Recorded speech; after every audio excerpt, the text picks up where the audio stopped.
Back करना है, जरूर फाइट बैक करना है। उसके बाद हम निंगथियांग को देखते हैं जो एम्प्रेस लो को पकड़ने के बाद जमीन पे लेटा दिया होता है और वो एम्प्रेस लो के ऊपर चढ़ गई होती है। और वहीं पे हमें इस तरह एम्प्रेस लो को दिखाती है जो बहुत ही ज्यादा कमजोर रहती है और निंगथियांग की ये सब हरकत को देखने के बाद हमें कांपती आवाज में कह रही होती है कि तुम्हारा हिम्मत कैसे हुआ। और वहीं पे हम दूसरी तरफ निंगथियांग को देखते एम्प्रेस लो की तरफ देख रहा होता है, ब्लास्टिंग करते हुए मन ही मन में कह रहा होता है कि एटलीस्ट जब मैं डेंजर में हूँ उस समय मुझे प्लेसर ढूंढ लेना चाहिए, चलो मैं तुम्हें और एक ग्रेट शॉक देता हूँ। उसके बाद हम निंगथियांग को देखते हैं जो धीरे धीरे एम्प्रेस लो के जितने सारे कपड़े थे वो सब कुछ उतारने लगा। उसके बाद वो एम्प्रेस लो के साथ अपना मजेदार काम करने लगता है और वहीं पे हमें दूसरी तरफ दिखाया जाता है कि निंगथियांग के सिस्टम से डिंग डिंग करते नोटिफिकेशन आते ही जा रहा होता है। कंग्रेचुलेशन होस्ट, अपने हेवनली डिमन सेट के एम्प्रेस को शॉक किया है। कंग्रेचुलेशन होस्ट, अपने हेवनली डिमन सेट के एम्प्रेस को शॉक किया है। ऐसे करके अनलिमिटेड नोटिफिकेशन आते ही जा रहा होता है। सीन शिफ्ट होता है, हमें 3 घंटे के बाद का सीन दिखाता है। वहीं पे हम निंगथियांग को देखते हैं जो अपना काम खत्म कर लिया होता है और वहीं पे वो अपना चाय पीते हुए कह रहा होता है ये सब कुछ खत्म हो चुका है, अगर तुम मुझे मारना चाहती हो या फिर तुम्हारा कोई भी मदद नहीं होने वाली है। और सबसे बड़ी बात तो ये है कि मैं तुम्हारे लिए अभी भी बहुत ही ज्यादा यूजफुल हूँ, है ना। हमें दूसरी तरफ एम्प्रेस लो को दिखाती है जो बिना कपड़ों के बिस्तर पे लेटी रहती है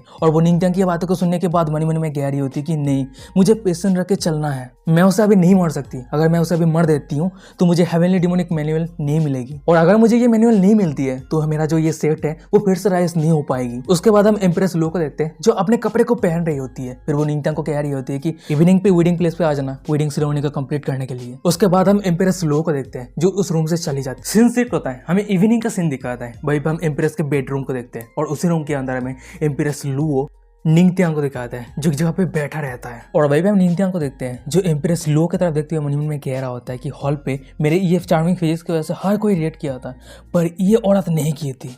उसके बाद वो एम्प्रेस लो की तरफ देखने लगता है, फिर वो अचानक से उसको होश आता है, फिर वो मन में कह रहा था कि निंगथियांग उठ जा, पता नहीं कहाँ से मैं उसका हस्बैंड बन गया। अगर ये सिस्टम नहीं होता तो मुझे अंदाजा भी नहीं था कि मैं कितना ज्यादा मिजरेबल रहता और किसको पता कि वो फ्यूचर में मेरे साथ क्या करेगी। इसलिए इस दुनिया में अगर मुझे सर्वाइव करना है तो मुझे पावर गेन करना है और मेरे पावर को यूज करना है। उसके बाद निंगथियांग मन में कह रहा होता है कि सिस्टम मेरे चार्मिंग फिजिक्स को एक्टिवेट करो। उसके बाद निंगथियांग खड़ा होता है और वो एम्प्रेस लो की तरफ देख रहा होता है, फिर वो मन में कह रहा होता है कि जब यहाँ पे और कोई नहीं है तो चलो मैं तुम्हें फिर से शॉक करता हूँ।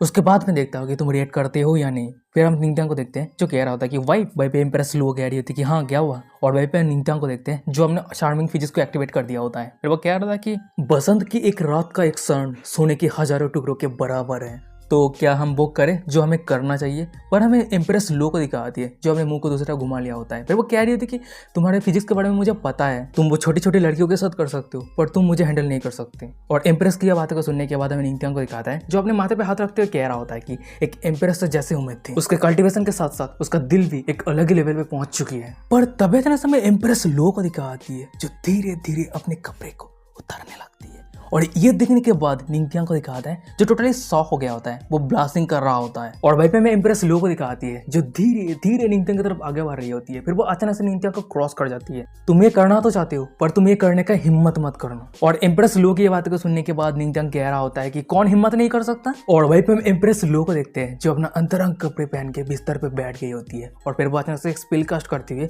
निंगथियांग को कह रही होती है कि तुम्हारे अलावा यहाँ पे कौन है। और एम्प्रेस की ये बातों को सुनने के बाद हमें निंगथियांग को दिखाता है जो एम्प्रेस की तरफ आगे बढ़ रहा होता है, फिर वो कह रहा होता है कि मेरे डिजिनिटी के कारण मैं खुद को प्रूव करने वाला हूँ, वो भी अभी। पर अचानक से हम निंगथियांग को देखते हैं जो वहीं पे रुक गया होता है और ये देखने के बाद निंगथियांग कह रहा था कि हाँ ये तुमने अभी मेरे साथ क्या किया। और वहीं पे हम एम्प्रेस लो को देखते हैं जो सोने चले जाती है, फिर वो कह रहे थे कि कुछ नहीं, मैं मेरे छोटे से ओड़ा के वजह से मैं तुम्हें सरपास कर दिया हूँ और आज की ये पूरी रात तुम खड़े खड़े सोते रहो। और वहीं पे निंगथियांग कह रहा था कि हे मुझे जाने दो, हम इस तरह से कंप्लीट नहीं कर सकते और अगर फाइट करना है तो चलो बेड पे करते हैं, वो भी रियल स्वॉर्ड और गन से।